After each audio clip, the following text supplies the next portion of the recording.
Ankleshwar GIDC ખાતે તિરંગા યાત્રા યોજાઈ હતી. જીઆઈડીસીમાં ભારતીય સેનાના ઓપરેશન સિંદૂરને બિરદાવવા તિરંગા યાત્રાનું આયોજન કરવામાં આવ્યું હતું. ભાજપના આગેવાનો સહિત મોટી સંખ્યામાં લોકો જોડાયા હતા.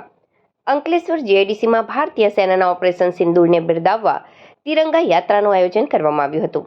જમ્મુ કાશ્મીરના પહેલગામમાં થયેલા આતંકી હુમલાની જવાબી કાર્યવાહીમાં ભારતીય સેનાએ પાકિસ્તાનને મજબૂત જવાબ આપ્યો હતો.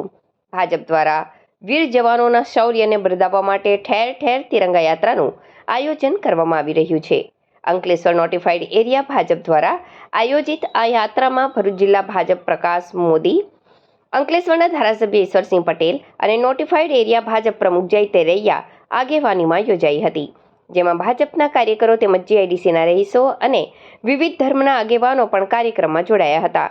તિરંગા યાત્રા દરમિયાન જીઆઈડીસી વિસ્તાર દેશભક્તિના રંગે રંગાયો હતો. મોટી સંખ્યામાં ભાજપના કાર્યકર્તાઓ અને સ્થાનિક લોકોએ યાત્રામાં ભાગ લીધો હતો. આ પ્રસંગે ભારતીય સેનાના શૌર્યને વંદન કરવામાં આવ્યું હતું.